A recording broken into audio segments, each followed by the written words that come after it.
Scott Jr. Ereckson joined the Mongols Motorcycle Club in 1980. He watched the club grow from just a few hundred members in California to thousands of members all across the world. Serving as national club president 4 separate times, he's one of the main reasons the club's internationally known like it is today. Junior put the Mongols over everything in his life, and in doing so, showed that the Mongols are more than just a motorcycle club. They're a brotherhood that he risked his life for over 30 years. Junior was born Scott Ereckson in 1960 in San Diego, California. He grew up in one of the nicer parts of San Diego and was raised in a loving home with a close family. Even though his family life was good, Junior still got into some of the troubles that teenagers do, like smoking weed and fighting, and he and his friends would often go around San Diego finding things to get into. In 1974, Junior went with a friend to the lake to go fishing. While they were there, they saw a man on a motorcycle pull his bike up near the lake. The man was huge, with long hair and a long beard. As they watched the man get off his bike and light up a cigarette, they noticed he had a vest on with a patch that read Mongols Motorcycle Club. Junior, who was 14 years old at the time, was in awe of how the man appeared so fearless. He didn't speak to the man at all, and the man was there less than 10 minutes. But seeing him stayed in Junior's mind from that day forward.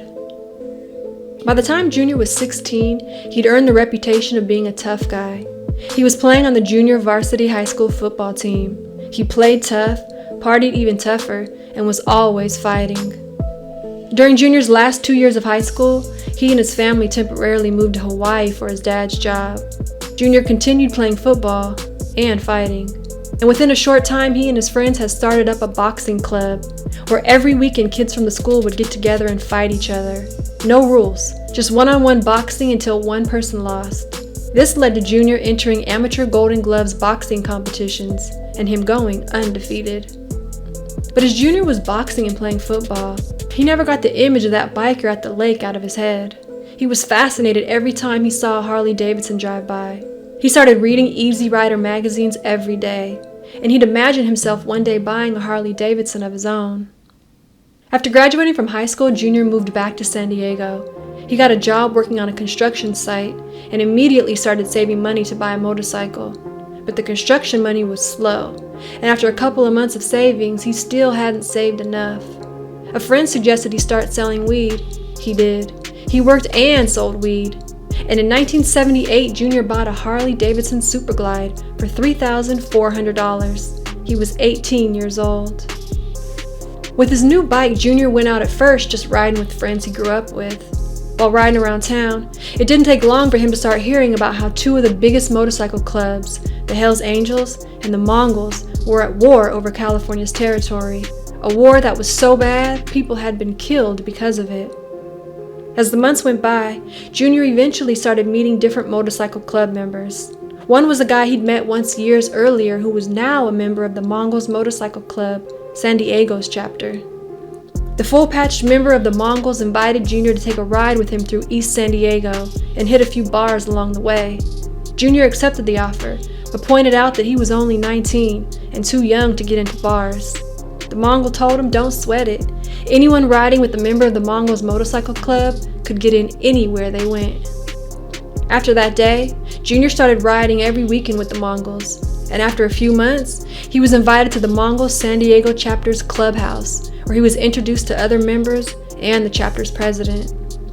Although Junior was not a member yet, hanging out with the Mongols felt like he was part of a brotherhood. They'd ride together, throw wild parties together with drugs, drinking, and women, and they'd travel from city to city and state to state representing the Mongols. But it wasn't always good times, and Junior quickly learned that the outlaw biker lifestyle was a lot more than just parties and motorcycle rides. Being an outlaw biker came with enemies, and if you rode with the Mongols, that meant their enemies became your enemies. Because of this, all full-patched members of the Mongols stayed armed at all times in case of an attack from rival motorcycle clubs. Junior stayed ready too, but not with guns. He used his fist same as he always had. Because of daily trips to the gym, the 5'10" 19-year-old had gotten up to 225 pounds with 18-inch arms, and he jumped at the chance to fight anyone who disrespected the Mongols' name. Still not a Mongol himself yet, Junior kept putting in work for the club, doing anything that needed to be done, including intimidation and debt collection. And he got into so many bar fights for the club, bar owners around town were scared to let him in. After 7 months, Junior decided he wanted to join the Mongols Motorcycle Club, which meant he first had to become a prospect. As a prospect, you had to earn 3 pieces of the club's members' patch before you could become a full member. The members of the Mongols San Diego chapter already looked at Junior as one of their brothers and welcomed him becoming a prospect. The only problem, Junior was only 20 years old, and national Mongol rules stated that all prospects had to be 21. But because of Junior's proven loyalty to the club, the San Diego chapter was able to make it happen. Junior became the youngest prospect in the club's history, and it's where his nickname Junior came from. But before the actual process of becoming a prospect could begin, the Mongols' brothers sat Junior down for a conversation. They wanted to make sure he understood what dedicating himself to the Mongols really meant. They explained to Junior that becoming a part of the club meant there was a high chance that he could either end up dead or in prison. Junior assured the group that he was fully aware of all the risks involved. That very same day he began prospecting, and within a couple of months, he was a full-patched member of the Mongols Motorcycle Club. After becoming a club member, Junior's attitude along with his violent behavior got worse. He grew his hair and his beard out long, and he carried around a Dan Wesson 38 Special, a gift that had been given to him from his brothers on the day he became a member. With his 38 Special, Junior would shoot first and ask questions later, and he became known as the club's shooter.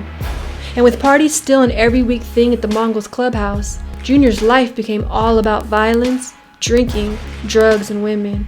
Junior feared nothing, and at one point believed he was invincible. But reality soon set in. During Junior's first year with the club, 3 of his Mongols brothers died. And after being in the club for 2 years, Junior and his brothers got into a fight at a bar with a Hells Angels member that resulted in the Hells Angel being shot and killed, with Junior as the trigger man. After the shooting, the incident was all over the news. Local newspapers named the Mongols Motorcycle Club as the ones responsible, and police started searching for every biker who was involved. Junior hurried and got out of town. He transferred to a Mongols chapter in Tulsa. He changed his name, got a fake ID, and with the help of his Mongols brothers, he hid in Oklahoma for 6 months. But after hearing that 3 of his brothers had been arrested and charged with first-degree murder, and that police had issued a warrant for his arrest, Junior decided to go back to San Diego to turn himself in. The club got him and his brothers a lawyer, who was able to get them all a plea bargain for voluntary manslaughter. And even though Junior was the one who pulled the trigger, his 3 chapter brothers all agreed to share the time. So instead of Junior getting life in prison, they all got 4 to 8 years.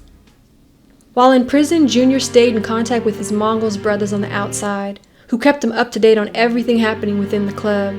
Then in 1986, at the age of 26, Junior paroled out. And although Junior was happy to be out of prison, he was not happy about the conditions of his parole, which stated he was not to have any contact with any member of the Mongols Motorcycle Club for 1 year, and if he did, he'd be sent back to prison. Not wanting to go back, Junior got a legal job and did his best to do what his parole required. The day Junior was released from parole, he reconnected with his brothers and almost immediately became the vice president of the Mongols San Diego chapter. And a year after that, on his 28th birthday, he was asked to become the Mongols' national president, making him the youngest national president in the club's history. By this time, the Mongols nation had doubled in size, and new chapters had been formed.